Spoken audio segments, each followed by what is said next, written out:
If you are a Muslim woman and you have been told that money isn't your responsibility, this video might change the way you think about your future. Because one of the biggest financial mistakes Muslim women make sometimes is assuming that someone else will always provide for them. Let me start with something that may surprise you or may not even surprise you. Islam does not discourage women from building wealth. In fact, one of the most successful business people in Islamic history was a woman. Khadija radiallahu anha was a respected merchant. She was an employer. She was a wealthy businesswoman long before she married the Prophet, peace be unto him. Yet today, many Muslim women feel so uncomfortable talking about money, talking about investing, talking about wealth building or financial independence. Why? What I think is that some people believe it makes them look selfish or too worldly, and some simply don't know where to start. And the result of this is that many Muslim women spend time taking care of everyone else, doing everything else while neglecting their own financial future.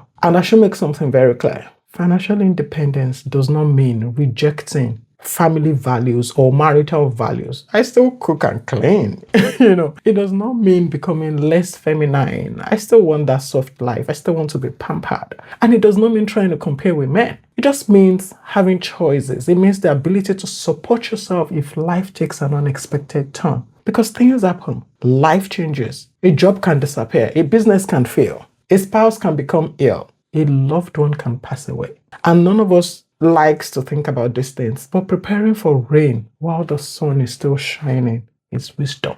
I have heard of women who found themselves facing major financial crisis after losing a spouse. They just suddenly realize they don't know where to start or they don't know where to continue the journey from. That's a difficult position for anyone to be in, and that's why financial knowledge matters. And some people will say, money is not everything.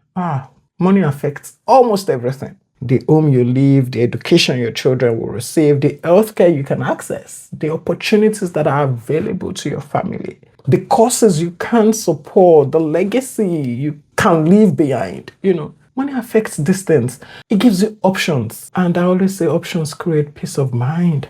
So what I would say is the first place to start is not investing in stocks, because I know I talk about that a lot. No, that's not the first place to start. The first place to start is investing in yourself. Your greatest financial asset is your earning capability. The more skills you develop, the more value you can create, the more income you can earn, the better. Education certifications, business skills, professional skills, communication skills, leadership skills, all the skills provide the highest return on investment over time. And once you start increasing your earning capability, the next step is to start investing. One of the biggest myths that I hear is that you need a lot of money before you can start building wealth. No, you don't. Today, you can start with very small amount. You can start with £5. Yeah. The real secret is not how much you start with. It is the consistency. And as you earn more, you can invest more into your future. You can invest more into stocks investment or other investments, preparing for the future. And there is something that we don't talk about enough, and this is dependency. There is a big difference between choosing to depend on someone and being forced to depend on someone. Islam gives women financial rights.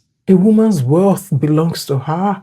Her earnings belong to her. Her inheritance belongs to her. Those rights, they exist for a reason. Financial literacy is not just a modern life skill. It helps to protect those rights.